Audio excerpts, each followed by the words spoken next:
की लिखी कहानी शूद्रा। माँ और बेटी एक झोपड़ी में गांव के उसे सिरे पर रहती थीं। बेटी बाग से पत्तियां बटोर लाती, माँ भाड़ झोंकती, यही उनकी जीविका थी। सेर दो सेर अनाज मिल जाता था, खाकर पड़ रहती थीं। माता विधवा था, बेटी कुंवारी, घर में और कोई आदमी न था। माँ का नाम गंगा था, बेटी का गौरा। गंगा को कई साल से यह चिंता लगी हुई थी कि कहीं गौरा की सगाई हो जाए, लेकिन कहीं बात पक्की न होती थी। अपने पति के मर जाने के बाद गंगा ने कोई दूसरा घर न किया था, न कोई दूसरा धंधा ही करती थी। इससे लोगों को संदेह हो गया था कि आखिर इसका गुजर कैसे होता है। और लोग तो छाती फाड़ फाड़ कर काम करते हैं, फिर भी पेट भर अन्न मयस्सर नहीं होता। यह स्त्री कोई धंधा नहीं करती, फिर भी माँ बेटी आराम से रहती है, किसी के सामने हाथ नहीं फैलाती। इसमें कुछ न कुछ रहस्य अवश्य है। धीरे धीरे यह संदेह और भी दृढ़ हो गया और अब तक जीवित था। बिरादरी में कोई गौरा से सगाई करने पर राजी न होता था। शूद्रों की बिरादरी बहुत छोटी होती है, 10-5 कोस से अधिक उसका क्षेत्र नहीं होता। इसीलिए एक दूसरे के गुण दोष किसी से छिपे नहीं रहते, उन पर पर्दा ही डाला जा सकता है।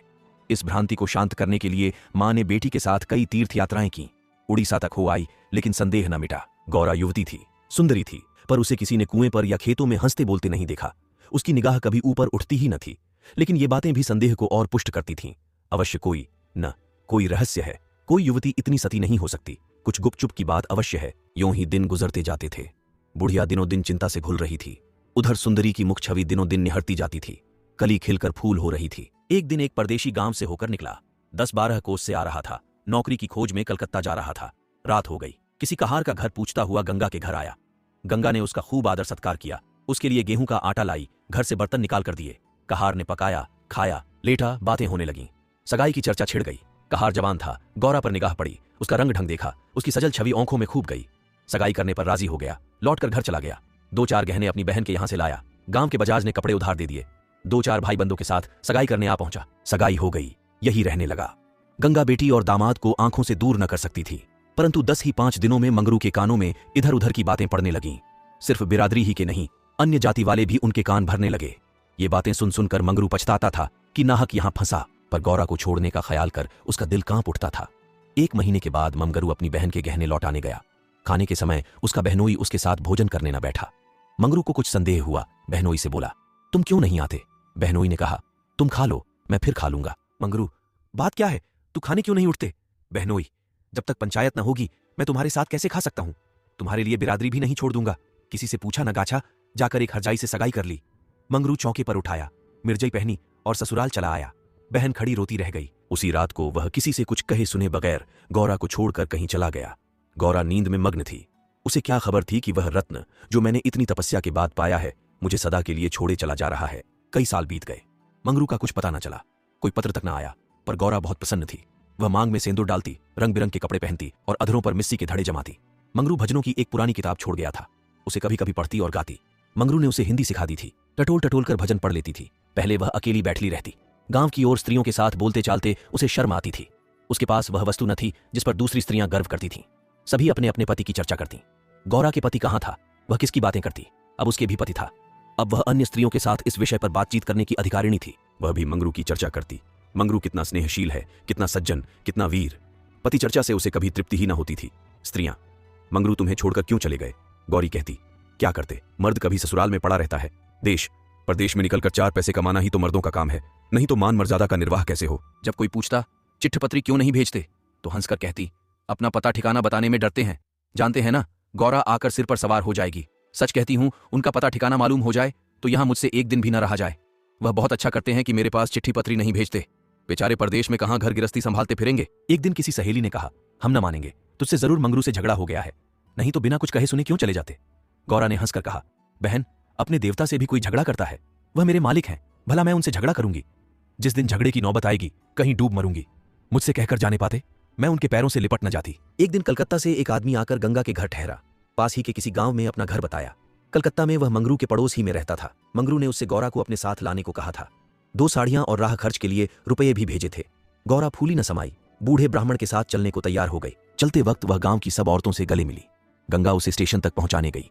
सब कहते थे, बेचारी लड़की के भाग जग गए, नहीं तो यहां कुड़कुड़ कर मर जाती। रास्ते भर गौरा सोचती, न जाने वह कैसे हो गए होंगे, अब तो मूछें अच्छी तरह निकल आई होंगी। परदेश में आदमी सुख से रहता है, देह भर आई होगी, बाबू साहब हो गए होंगे। मैं पहले 2-3 दिन उनसे बोलूंगी नहीं, फिर पूछूंगी तुम मुझे छोड़कर क्यों चले गए? अगर किसी ने मेरे बारे में कुछ बुरा भला कहा ही था तो तुमने उसका विश्वास क्यों कर लिया? तुम अपनी आंखों से न देखकर दूसरों के कहने पर क्यों गए? मैं भली हूं या बूढ़ी हूं तो तुम्हारी। तुमने मुझे इतने दिनों रुलाया क्यों? तुमने मुझे इतने दिनों रुलाया क्यों? तुम्हारे बारे में अगर इसी तरह कोई मुझसे कहता तो क्या मैं तुमको छोड़ देती? जब तुमने मेरी बांह पकड़ ली तो तुम मेरे हो गए। फिर तुम में लाख ऐब हो मेरी बला से। चाहे तुम तुर्क ही क्यों ना हो जाओ, मैं तुम्हें छोड़ नहीं सकती। तुम क्यों मुझे छोड़कर भागे? क्या समझते थे भागना सहज है? आखिर झक मारकर बुलाया कि नहीं? कैसे न बुलाते? मैंने तो तुम्हारे ऊपर दया की कि चली आई, नहीं तो कह देती कि मैं ऐसे निर्दयी के पास नहीं जाती तो तुम आप दौड़े आते। तब करने से देवता भी मिल जाते हैं, आकर सामने खड़े हो जाते हैं। तुम कैसे ना आते? वह धरती बार बार उद्विग्न होकर बूढ़े ब्राह्मण से पूछती, अब कितनी दूर है? धरती के छोर पर रहते हैं क्या? और भी कितनी ही बातें वह पूछना चाहती थी, लेकिन संकोचवश न पूछ सकती थी। मन ही मन अनुमान करके अपने को संतुष्ट कर लेती थी। उनका मकान बड़ा सा होगा, शहर में लोग पक्के घरों में रहते हैं। जब उनका साहब इतना मानता है तो नौकर भी होगा। मैं नौकर को भगा दूंगी। मैं दिन भर पड़े पड़े क्या किया करूंगी? बीच बीच में उसे घर की याद भी आ जाती थी। बेचारी अम्मा रोती होंगी। अब उन्हें घर का सारा काम आप ही करना पड़ेगा। न जाने बकरियों को चराने ले जाती है या नहीं। बेचारी दिन भर में मैं करती होंगी। मैं अपनी बकरियों के लिए महीने महीने रुपये भेजूंगी। जब कलकत्ता से लौटूंगी तब सबके लिए साड़ियां लाऊंगी। तब मैं इस तरह थोड़े लौटूंगी। मेरे साथ बहुत सा असबाब होगा, सबके लिए कोई ना कोई सौगात लाऊंगी। तब तक तो बहुत सी बकरियां हो जाएंगी। यही सुख स्वप्न देखते देखते गौरा ने सारा रास्ता काट दिया। पगली क्या जानती थी कि मेरे मान कुछ और, कर्ता के मन कुछ और।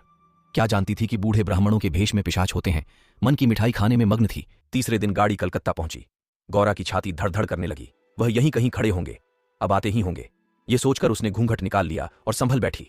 मगर मंगरू वहां न दिखाई दिया। बूढ़ा ब्राह्मण बोला, मंगरू तो यहां नहीं दिखाई देता। मैं चारों ओर छान आया, शायद किसी काम में लग गया होगा। आने की छुट्टी न मिली होगी। मालूम भी तो न था कि हम लोग किसी गाड़ी से आ रहे हैं।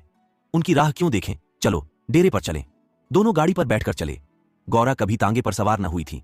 उसे गर्व हो रहा था कि कितने ही बाबू लोग पैदल जा रहे हैं, मैं तांगे पर बैठी हूं। एक क्षण में गाड़ी मंगरू के डेरे पर पहुंच गई। एक विशाल भवन था, अहाता साफ सुथरा। साइबान में फूलों के गमले रखे हुए थे। ऊपर चढ़ने लगी, विस्मय, आनंद और आशा से। उसे अपनी सुधि ही न थी। सीढ़ियों पर चढ़ते चढ़ते पैर दुखने लगे। ये सारा महल उनका है, किराया बहुत देना पड़ता होगा। रुपये को तो वह कुछ समझते ही नहीं। उसका हृदय धड़क रहा था कि कहीं मंगरू ऊपर से उतरते आ न रहे हों। सीढ़ी पर भेंट हो गई तो मैं क्या करूंगी? भगवान करे वह पड़े सोते रहे हों, तब मैं जगाऊं। कमरे में गौरा को ले जाकर ब्राह्मण देवता ने बैठा दिया। यही मंगरू का डेरा था। मगर मंगरू यहां भी नदारद। कोठरी में केवल एक खाट पड़ी हुई थी। एक किनारे 2-4 बर्तन रखे हुए थे। यही उनकी कोठरी है। तो मकान किसी दूसरे का है। उन्होंने यह कोठरी किराए पर ली होगी। मालूम होता है रात को बाजार में पूरियां खाकर सो रहे होंगे। यही उनके सोने की खाट है। एक किनारे घड़ा रखा हुआ था। गौरा को मारे प्यास के तालू सूख रहा था। घड़े से पानी उड़ेल कर पिया। एक किनारे पर एक झाड़ू रखा था। गौरा रास्ते की थकी थी, पर प्रेमोल्लास में थकन कहां। उसने कोठरी में झाड़ू लगाया, बर्तनों को धो धोकर एक जगह रखा। कोठरी की एक एक वस्तु, यहां तक कि उसकी फर्श और दीवारों में उसे आत्मीयता की झलक दिखाई देती थी। उस घर में भी, जहां उसे अपने जीवन के 25 वर्ष काटे थे, उसे अधिकार का ऐसा गौरवयुक्त आनंद न प्राप्त हुआ था। मगर उस कोठरी में बैठे बैठे उसे संध्या हो गई और मंगरू का कहीं पता नहीं। अब छुट्टी मिली होगी। सांझ को सब जगह छुट्टी होती है। अब वह आ रहे होंगे। मगर बूढ़े बाबा ने उनसे कह तो दिया ही होगा। वह क्या अपने साहब से थोड़ी देर की छुट्टी न ले सकते थे? कोई बात होगी तभी तो नहीं आए। अंधेरा हो गया। कोठरी में दीपक न था। गौरा द्वार पर खड़ी पति की बाट देख रही थी। जाने पर बहुत से आदमियों के चढ़ते उतरने की आहट मिलती थी। बार बार गौरा को मालूम होता था कि वह आ रहे हैं, पर इधर कोई नहीं आता था। 9 बजे बूढ़े बाबा आए। गौरी ने समझा मंगरू है। झटपट कोठरी के बाहर निकल आई। देखा तो ब्राह्मण। बोली, वह कहां रह गए? बूढ़ा, उनकी तो यहां से बदली हो गई। दफ्तर में गया था तो मालूम हुआ कि वह अपने साहब के साथ यहां से कोई 8 दिन की राह पर चले गए। उन्होंने साहब से बहुत हाथ पैर जोड़े कि मुझे 10 दिन की मोहलत दे दीजिए, लेकिन साहब ने एक न मानी। मंगरू यहां लोगों से कह गए हैं कि घर के लोग आएं तो मेरे पास भेज देना। अपना पता दे गए हैं। कल मैं तुम्हें यहां से जहाज पर बैठा दूंगा। उस जहाज पर हमारे देश के और भी बहुत से होंगे, इसलिए मार्ग में कोई कष्ट न होगा। गौरा ने पूछा, कै दिन में जहाज पहुंचेगा? बूढ़ा, 8-10 दिन से कम न लगेंगे, मगर घबराने की कोई बात नहीं। तुम्हें किसी बात की तकलीफ न होगी। अब तक गौरा को अपने गांव लौटने की आशा थी। कभी न कभी वह अपने पति को वहां अवश्य खींच ले जाएगी। लेकिन जहाज पर बैठाकर उसे ऐसा मालूम हुआ कि अब फिर माता को न देखूंगी, फिर गांव के दर्शन न होंगे। देश से सदा के लिए नाता टूट रहा है। देर तक घाट पर खड़ी रोती रही। जहाज और समुद्र देखकर उसे भय हो रहा था। हृदय दहल जाता था।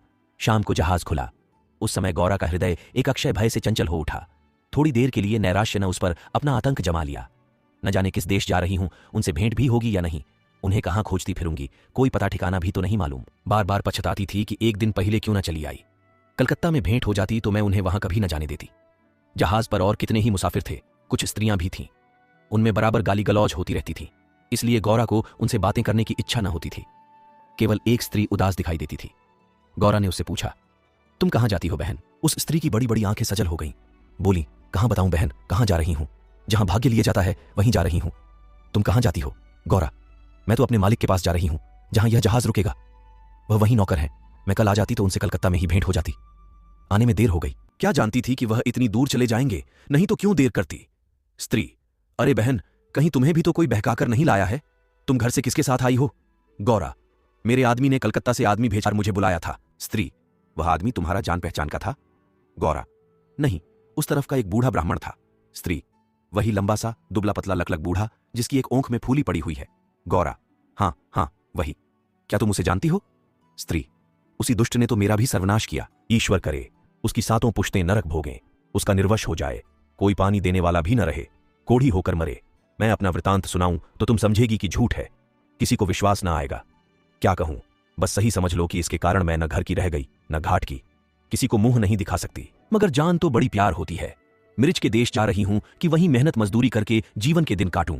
गौरा के प्राण नहीं में समा गए। मालूम हुआ जहाज अथाह जल में डूबा जा रहा है। समझ गई बूढ़े ब्राह्मण ने दगा की। अपने गांव में सुना करती थी कि गरीब लोग मिर्च में भर्ती होने के लिए जाया करते हैं, मगर जो वहां जाता है वह फिर नहीं लौटता। हे भगवान, तुमने मुझे किस पाप का यह दंड दिया? बोली, यह सब क्यों लोगों को इस तरह छलकर मिर्च भेजते हैं? स्त्री, रुपये के लोभ से और किस लिए? सुनती हूं आदमी पीछे इन सभी को कुछ रुपये मिलते हैं। गौरा, मजूरी। गौरा सोचने लगी, अब क्या करूं? यह आशा नौका जिस पर बैठी हुई वह चली जा रही थी, टूट गई थी, और अब समुद्र की लहरों के सिवा उसकी रक्षा करने वाला कोई न था। जिस आधार पर उसने अपना जीवन भवन बनाया था वह जलमग्न हो गया।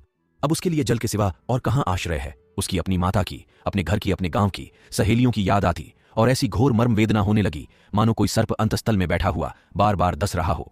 भगवान, अगर मुझे यही यातना देनी थी तो तुमने जन्म ही क्यों दिया था? तुम्हें दुखिया पर दया नहीं आती? जो पिसे हुए हैं उन्हीं को पीसते हो? करुण स्वर से बोली, तो अब क्या करना होगा बहन? स्त्री, यह तो वहां पहुंचकर मालूम होगा। अगर मजूरी ही करनी पड़ी तो कोई बात नहीं, लेकिन अगर किसी ने कुदृष्टि से देखा तो मैंने निश्चय कर लिया है कि या तो उसी के प्राण ले लूंगी या अपने प्राण दे दूंगी। यह कहते कहते उसे अपना वृतांत सुनाने की वह उत्कट इच्छा हुई जो दुखियों को हुआ करती है। बोली, मैं बड़े घर की बेटी और उससे भी बड़े घर की बहू हूं, पर अभागिनी। विवाह के तीसरे ही साल पतिदेव का देहांत हो गया।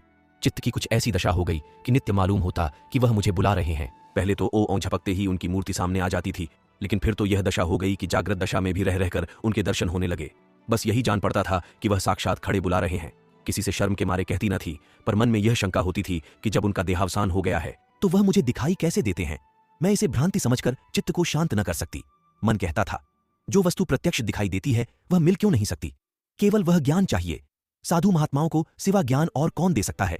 मेरा तो अब भी विश्वास है कि अभी ऐसी क्रियाएं हैं जिनसे हम मरे हुए प्राणियों से बातचीत कर सकते हैं, उनको स्थूल रूप में देख सकते हैं। महात्माओं की खोज में रहने लगी। मेरे यहां अक्सर साधु संत आते थे, उनसे एकांत में इस विषय में बातें किया करती थीं, पर वे लोग सदुपदेश देकर मुझे टाल देते थे। मुझे सदुपदेशों की जरूरत न थी। मैं वैधव्य धर्म खूब जानती थी। मैं तो वह ज्ञान चाहती थी जो जीवन और मरण के बीच का पर्दा उठा दे। 3 साल तक मैं इसी खेल में लगी रही। 2 महीने होते हैं वही बूढ़ा ब्राह्मण सन्यासी बना हुआ मेरे यहां जा पहुंचा। मैंने इससे वही भिक्षा मांगी। इस धूर्त ने कुछ ऐसा मायाजाल फैलाया कि मैं आंखें रहते हुए भी फंस गई। अब सोचती हूं तो अपने ऊपर आश्चर्य होता है कि मुझे उसकी बातों पर इतना विश्वास क्यों हुआ। मैं पति दर्शन के लिए सब कुछ झेलने को, सब कुछ करने को तैयार थी। इसने रात को अपने पास बुलाया। मैं घर वालों से पड़ोसिन के घर जाने का बहाना करके इसके पास गई। एक पीपल से इसकी धुएं जल रही थी।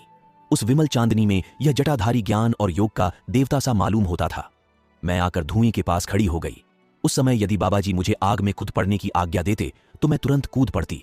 इसने मुझे बड़े प्रेम से बैठाया और मेरे सिर पर हाथ रखकर न जाने क्या कर दिया कि मैं बेसुध हो गई। फिर मुझे कुछ नहीं मालूम कि मैं कहां गई, क्या हुआ। जब मुझे होश आया तो मैं रेल पर सवार थी। जी में आया कि चिल्लाऊं, पर यह सोचकर कि अब गाड़ी रुक भी गई और मैं उतर भी पड़ी तो घर में घुसने न पाऊंगी, मैं चुपचाप बैठी रह गई। मैं परमात्मा की दृष्टि से निर्दोष थी, पर संसार की दृष्टि में कलंकित हो चुकी थी। रात को किसी युवती का घर से निकल जाना कलंकित करने के लिए काफी था। जब मुझे मालूम हो गया कि सब मुझे टापू में भेज रहे हैं तो मैंने जरा भी आपत्ति नहीं की। मेरे लिए अब सारा संसार एक सा है। जिसका संसार में कोई न हो उसके लिए देश प्रदेश दोनों बराबर है। हाँ, यह पक्का निश्चय कर चुकी हूं कि मरते दम तक अपने सत की रक्षा करूंगी। विधि के हाथ में मृत्यु से बढ़कर कोई यातना नहीं। विधवा के लिए मृत्यु का क्या भय? उसका तो जीना और मरना दोनों बराबर हैं। बल्कि मर जाने से जीवन की विपत्तियों का तो अंत हो जाएगा। गौरा ने सोचा, इस स्त्री में कितना धैर्य और साहस है। फिर मैं क्यों इतनी कातर और निराश हो रही हूं? जब जीवन की अभिलाषाओं का अंत हो गया तो जीवन के अंत का क्या डर? बोली, बहन, हम और तुम एक जगह रहेंगी। मुझे तो अब तुम्हारा ही भरोसा है। स्त्री ने कहा, भगवान का भरोसा रखो और मरने से मत डरो। सघन अंधकार छाया हुआ था। ऊपर काला आकाश था, नीचे काला जल। गौरा आकाश की ओर ताक रही थी, उसकी संगिनी जल की ओर। उसके सामने आकाश के कुसुम थे, इसके चारों ओर अनंत, अखंड, अपार अंधकार था। जहाज से उतरते ही एक आदमी ने यात्रियों के नाम लिखने शुरू किए। इसका पहनावा तो अंग्रेजी था, पर बातचीत से हिंदुस्तानी मालूम होता था। गौरा सिर झुकाए अपनी संगिनी के पीछे खड़ी थी। उस आदमी की आवाज सुनकर वह चौंक पड़ी। उसने दबी आंखों से उसको ओर देखा। उसके समस्त शरीर में सनसनी दौड़ गई। क्या स्वप्न तो नहीं देख रही हूं? आंखों पर विश्वास न आया, फिर उस पर निगाह डाली। उसकी छाती वेग से धड़कने लगी, पैर थर थर कांपने लगे। ऐसा मालूम होने लगा मानो चारों ओर जल ही जल है और उसमें बही जा रही हूं। उसने अपनी संगिनी का हाथ पकड़ लिया, नहीं तो जमीन में गिर पड़ती। उसके सम्मुख वहीं पुरुष खड़ा था जो उसका प्राणधार था और जिससे इस जीवन में भेंट होने की उसे लेश मात्र भी आशा न थी। यह मंगरू था, इसमें जरा भी संदेह न था। हाँ, उसकी सूरत बदल गई थी। यौवन काल का वह कांतिमय साहस, सदैव छवि नाम को भी न थी। बाल खिचड़ी हो गए थे, गाल पिचके हुए, लाल आंखों से कुवासना और कठोरता झलक रही थी, पर था वह मंगरू।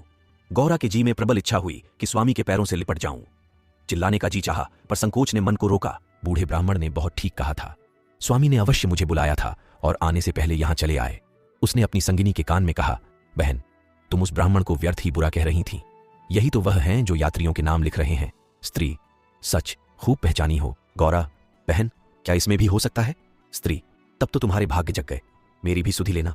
गौरा, भला बहन, ऐसा भी हो सकता है कि यहां तुम्हें छोड़ दूं। मंगरू यात्रियों से बात बात पर बिगड़ता था, बात बात पर गालियां देता था। कई आदमियों को ठोकर मारे और कई को केवल गांव का जिला न बता सकने के कारण धक्का देकर गिरा दिया। गौरा मन ही मन घड़ी जाती थी, साथ ही अपने स्वामी के अधिकार पर उसे गर्व भी हो रहा था। आखिर मंगरू उसके सामने आकर खड़ा हो गया और कुचेष्टापूर्ण नेत्रों से देखकर बोला, तुम्हारा क्या नाम है? गौरा ने कहा, गौरा। मंगरू चौंक पड़ा, फिर बोला, घर कहाँ है? मदनपुर, जिला बनारस। ये कहते कहते हंसी आ गई। मंगरू ने अब की उसकी ओर ध्यान से देखा, तब लपक कर उसका हाथ पकड़ लिया और बोला, गौरा, तुम यहां कहां? मुझे पहचानती हो? गौरा रो रही थी, मुंह से बात न निकलती। मंगरू फिर बोला, तुम यहां कैसे आई? गौरा खड़ी हो गई, आंसू पोंछ डाले और मंगरू की ओर देखकर बोली, तुम्ही ने तो बुला भेजा था। मंगरू, मैं तो 7 साल से यहां हूं। गौरा, तुमने उसे बूढ़े ब्राह्मण से मुझे लाने को नहीं कहा था? मंगरू, कह तो रहा हूं, मैं 7 साल से यहां हूं, मरने पर ही यहां से जाऊंगा।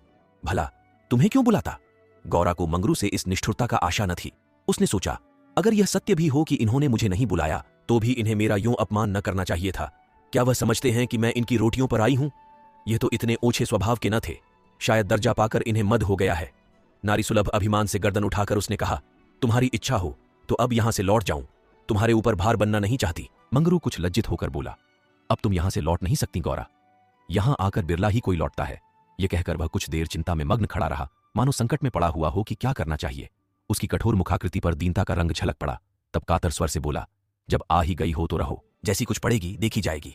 गौरा, जहाज फिर कब लौटेगा? मंगरू, तुम यहां से 5 बरस के पहले नहीं जा सकती। गौरा, क्यों, क्या कुछ जबरदस्ती है? मंगरू, हाँ, यहां का यही हुक्म है। गौरा, तो फिर मैं अलग मजूरी करके अपना पेट पालूंगी। मंगरू ने सजल नेत्र होकर कहा, जब तक मैं जीता हूं तुम मुझसे अलग नहीं रह सकती। गौरा, तुम्हारे ऊपर भार बनकर न रहूंगी। मंगरू, मैं तुम्हें भार नहीं समझता गौरा, लेकिन यह जगह तुम जैसी देवियों के रहने लायक नहीं है। नहीं तो अब तक मैंने तुम्हें कब का बुला लिया होता। वहीं बूढ़ा आदमी जिसने तुम्हें बहकाया मुझे घर से आते समय पटने में मिल गया और झांसे देकर मुझे यहां भर्ती कर दिया। तब से यहीं पड़ा हुआ हूं। चलो मेरे घर में रहो, वहां बातें होंगी। ये दूसरी औरत कौन है? गौरा, ये मेरी सखी है, इन्हें भी बूढ़ा बहका लाया। मंगरू, ये तो किसी कोठी में जाएंगी। इन सब आदमियों की बांट होगी, जिसके हिस्से में जितने आदमी आएंगे उतने हर एक कोठी में भेजे जाएंगे। गौरा, ये तो मेरे साथ रहना चाहती है। मंगरू, अच्छी बात है, इन्हें भी लेती चलो। यात्रियों रखे नाम तो लिखे ही जा चुके थे। मंगरू ने उन्हें एक चपरासी को सौंपकर दोनों औरतों के साथ घर की राह ली। दोनों ओर सघन वृक्षों की कतारें थीं। जहां तक निगाह जाती थी ऊख ही ऊख दिखाई देती थी। समुद्र की ओर से शीतल निर्मल वायु के झोंके आ रहे थे। अत्यंत सुरम्य दृश्य था, पर मंगरू की निगाह उस ओर न थी। वह भूमि की ओर ताकता, सिर झुकाए संदिग्ध चवाल से चला जा रहा था, मानो मन ही मन कोई समस्या हल कर रहा था। थोड़ी ही दूर गए थे कि सामने से 2 आदमी आते हुए दिखाई दिए। समीप आकर दानों रुक गए और एक ने हंसकर कहा, मंगरू, इनमें से एक हमारी है। दूसरा बोला, और दूसरा मेरी। मंगरू का चेहरा तमतमा उठा था। भीषण क्रोध से कांपता हुआ बोला, ये दोनों मेरे घर की औरतें हैं, समझ गए? इन दोनों ने जोर से कह कहा मारा और एक ने गौरा के समीप आकर उसका हाथ पकड़ने की चेष्टा करके कहा, यह मेरी है, चाहे तुम्हारे घर की हो चाहे बाहर की। बचा, हमें चकमा देते हो? मंगरू, कासिम, इन्हें मत छेड़ो, नहीं तो अच्छा ना होगा। मैंने कह दिया। मेरे घर की औरतें हैं। मंगरी की आंखों से अग्नि की ज्वाला सी निकल रही थी।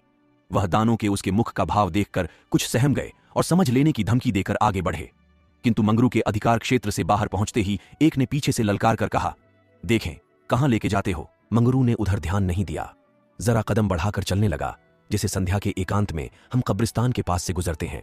हमें पग पग पर यह शंका होती है कि कोई शब्द कान में न पड़ जाए, कोई सामने आकर खड़ा न हो जाए, कोई जमीन के नीचे से कफन ओढ़े उठ न खड़ा हो। गौरा ने कहा, ये दानों बड़े शोहदे थे मंगरू, और मैं किस लिए कह रहा था कि यह जगह तुम जैसी स्त्रियों के रहने लायक नहीं है। सहसा दाहिनी तरफ से एक अंग्रेज घोड़ा दौड़ाता आ पहुंचा और मंगरू से बोला, वेल जमादार, ये दोनों औरतें हमारी कोठी में रहेगा। हमारे कोठी में कोई औरत नहीं है। मंगरू ने दोनों औरतों को अपने पीछे कर लिया और सामने खड़ा होकर बोला, साहब ये दोनों हमारे घर की औरतें हैं। साहब, ओहो तुम झूठा आदमी, हमारे कोठी में कोई औरत नहीं और तुम दो ले जाएगा। ऐसा नहीं हो सकता, गौरा की ओर इशारा करके, इसको हमारी कोठी पर पहुंचा दो। मंगरू ने सिर से पैर तक कांपते हुए कहा, ऐसा नहीं हो सकता।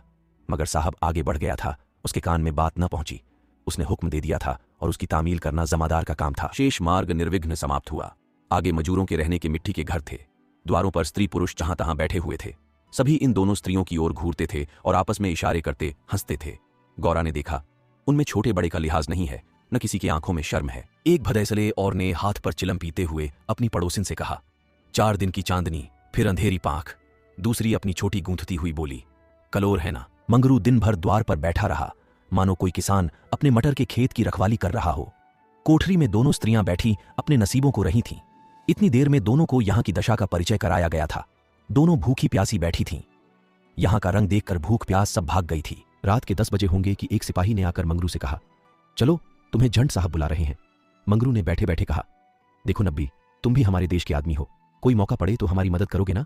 जाकर साहब से कह दो मंगरू कहीं गया है, बहुत होगा, जुर्माना कर देंगे। नब्बी, न भैया, गुस्से में भरा बैठा है, पिए हुए हैं, कहीं मार चले तो बस, चमड़ा इतना मजबूत नहीं है। मंगरू, अच्छा तो जाकर कह दो नहीं आता। नब्बी, मुझे क्या, जाकर कह दूंगा, पर तुम्हारी खैरियत नहीं है कि बंगले पर चला। यही वही साहब थे जिनसे आज मंगरू की भेंट हुई थी। मंगरू जानता था कि साहब से बिगाड़ करके यहां एक क्षण भी निर्वाह नहीं हो सकता। जाकर साहब के सामने खड़ा हो गया। साहब ने दूर से ही डांटा, वह औरत कहां है, तुमने उसे अपने घर में क्यों रखा है। मंगरू, हुजूर, वह मेरी ब्याहता औरत है। साहब, अच्छा वह दूसरा कौन है। मंगरू, वह मेरी सगी बहन है हुजूर। साहब, हम कुछ नहीं जानता, तुमको लाना पड़ेगा, दो में से कोई, दो में से कोई। मंगरू पैरों पर गिर पड़ा और रो रो कर अपनी सारी राम कहानी सुना गया, पर साहब जरा भी न पसीजे। अंत में वह बोला, हुजूर, वह दूसरी औरतों की तरह नहीं है, अगर यहां आ भी गई तो प्राण दे देंगी। साहब ने हंसकर कहा, ओह, जान देना इतना आसान नहीं है। नब्बी, मंगरू अपनी दांव रोते क्यों हो, तुम हमारे घर नहीं घुसते थे, अब भी जब घात पाते हो जा पहुंचते हो, अब क्यों रोते हो। एजेंट, ओ ये बदमाश है, अभी जाकर लाओ, नहीं तो हम तुमको हंटरों से पीटेगा। मंगरू, हुजूर जितना चाहे पीट लें, मगर मुझसे यह काम करने को न कहें जो मैं जीते जी नहीं कर सकता। एजेंट, हम 100 हंटर मारेगा। मंगरू, हुजूर 1000 हंटर मार लें, लेकिन मेरे घर की औरतों से न बोले। एजेंट नशे में चूर था। हंटर लेकर मंगरू पर पिल पड़ा और लगा सड़ासड़ जमाने। 10 बाहर कोड़े मंगरू ने धैर्य के साथ सहे, फिर हाय हाय करने लगा। देह की खाल फट गई थी और मांस पर चाबुक पड़ता था तो बहुत जब्त करने पर भी कंठ से आर्त ध्वनि निकल आती थी। टौर अभी 100 में कुछ 15 चाबुक पड़े थे। रात के 10 बज गए थे। चारों ओर सन्नाटा छाया था और उस नीरव अंधकार में मंगरू का करुण विलाप किसी पक्ष की भांति आकाश में मुंडला रहा था। वृक्षों के समूह भी हतबुद्धि से खड़े मौन रोन की मूर्ति बने हुए थे। यह पाषाण हृदय लंपट विवेक शून्य जमादार इस समय एक अपरिचित स्त्री के सतीत्व की रक्षा करने के लिए अपने प्राण तक देने को तैयार था, केवल इस नाते कि यह उसकी पत्नी की संगिनी थी। वह समस्त संसार की नजरों में गिरना गमारा कर सकता था, पर अपनी पत्नी की भक्ति पर अखंड राज्य करना चाहता था। इसमें अणुमात्र की कमी भी उसके लिए असह्य थी। उस अलौकिक भक्ति के सामने उसके जीवन का क्या मूल्य था। ब्राह्मणी तो जमीन पर ही सो गई थी, पर गौरा बैठी पति की बाट जोह रही थी। अभी तक वह उससे कोई बात नहीं कर सकी थी। 7 वर्षों की विपत्ति कथा कहने और सुनने के लिए बहुत समय की जरूरत थी, और रात के सिवा वह समय फिर कब मिल सकता था। उसे ब्राह्मणी पर कुछ क्रोध सा आ रहा था कि यह क्यों मेरे गले का हार हुई, इसी के कारण तो वह घर में नहीं आ रहे हैं। यकायक वह किसी का रोना सुनकर चौंक पड़ी। भगवान, इतनी रात गए कौन दुख का मारा रो रहा है, अवश्य कोई कहीं मर गया है। वह उठकर द्वार पर आई और यह अनुमान करके कि मंगरू यहां बैठा हुआ है, बोली, वह कौन रो रहा है, जरा देखो तो। लेकिन जब कोई जवाब न मिला तो वह स्वयं कान लगाकर सुनने लगी। सहसा उसका कलेजा धक से हो गया, तो यह उन्हीं की आवाज है। अब आवाज साफ सुनाई दे रही थी, मंगरू की आवाज थी। वह द्वार के बाहर निकल आई। उसके सामने एक गोली के अंपे पर एजेंट का बंगला था। उसी तरफ से आवाज आ रही थी, कोई उन्हें मार रहा है। आदमी मार पड़ने पर ही इस तरह रोता है। मालूम होता है वही साहब उन्हें मार रहा है। वह वहां खड़ी न रह सकी, पूरी शक्ति से उस बंगले की ओर दौड़ी। रास्ता साफ था। एक क्षण में वह फाटक पर पहुंच गई। फाटक बंद था। उसने जोर से फाटक पर धक्का दिया, लेकिन वह फाटक न खुला और कई बार जोर जोर से पुकारने पर भी कोई बाहर न निकला। तो वह फाटक के जंगलों पर पैर रखकर भीतर कूद पड़ी और उस पार जाते ही उसने एक रोमांचकारी दृश्य देखा। मंगरू नंगे बदन बरामदे में खड़ा था और एक अंग्रेज उसे हंटरों से मार रहा था। गौरा की आंखों के सामने अंधेरा छा गया। वह एक छलांग में साहब के सामने जाकर खड़ी हो गई और मंगरू को अपने अक्षय प्रेम सबल हाथों से ढांक कर बोली, सरकार दया करो, इनके बदले मुझे जितना मार लो, पर इनको छोड़ दो। एजेंट ने हाथ रोक लिया और उन्मत्त की भांति गौरा की ओर कई कदम आकर बोला, हम इसको छोड़ दें तो तुम मेरे पास रहेगा। मंगरू के नथने फड़कने लगे। यह पामर नीच अंग्रेज मेरी पत्नी से इस तरह की बातें कर रहा है। अब तक वह जिस अमूल्य रत्न की रक्षा के लिए इतनी यातनाएं सह रहा था, वही वस्तु साहब के हाथ में चली जा रही है। यह असह्य था। उसने चाहा कि लपक कर साहब की गर्दन पर चढ़ बैठूं, जो कुछ होना है हो जाए। यह अपमान सहने के बाद जीकर ही क्या करूंगा। लेकिन नब्बी ने उसे तुरंत पकड़ लिया और कई आदमियों को बुलाकर उसके हाथ पांव बांध दिए। मंगरू भूमि पर छटपटाने लगा। गौरा रोती हुई साहब के पैरों पर गिर पड़ी और बोली, हुजूर इन्हें छोड़ दें, मुझ पर दया करें। एजेंट तुम हमारे पास रहेगा? गौरा ने खून का घूंट पीकर कहा, हाँ रहूंगी। बाहर मंगरू बरामदे में पड़ा कराह रहा था। उसकी देह में सूजन थी और घावों में जलन, सारे अंग जकड़ गए थे। हिलने की भी शक्ति न थी। हवा घावों में शर के समान चुभती थी, लेकिन यह व्यथा वह सह न सकता था। असह्य यह था कि साहब गौरा के साथ इसी घर में विहार कर रहा है और मैं कुछ नहीं कर सकता। उसे अपनी पीड़ा भूल सी गई थी। कान लगाए सुन रहा था कि उनकी बातों की भनक कान में पड़ जाए तो देखूं क्या बातें हो रही हैं। गौरा अवश्य चिल्लाकर भागेगी और साहब उसके पीछे दौड़ेगा। अगर मुझसे उठा जाता तो उस वक्त बचा को खोदकर गाड़ ही देता। लेकिन बड़ी देर हो गई ना तो गौरा चिल्लाई, न बंगले से निकलकर भागी। वह उस सजे सजाए कमरे में साहब के साथ बैठी सोच रही थी, क्या इसमें तनिक भी दया नहीं है? मंगरू का पीड़ा क्रंदन सुन सुनकर उसके हृदय के टुकड़े हुए जाते थे। क्या इसके अपने भाई बंद मां बहन नहीं है? माता यहां होती तो उसे इतना अत्याचार न करने देती। मेरी अम्मा लड़कों पर कितना बिगड़ती थीं जब वह किसी को पेड़ पर ढेले चलाते देखती थीं। पेड़ में भी प्राण होते हैं। क्या इसकी माता इसे एक आदमी के प्राण लेते देखकर भी इसे मना न करती? साहब शराब पी रहा था और गौरा गोश्त काटने का छुरा हाथ में लिए खेल रही थी। सहसा गौरा की निगाह एक चित्र की ओर गई। उसमें एक माता बैठी हुई थी। गौरा ने पूछा, साहब यह किसकी तस्वीर है? साहब ने शराब का गिलास मेज पर रखकर कहा, ओ यह हमारे खुदा की मां मरियम है। गौरा, बड़ी अच्छी तस्वीर है।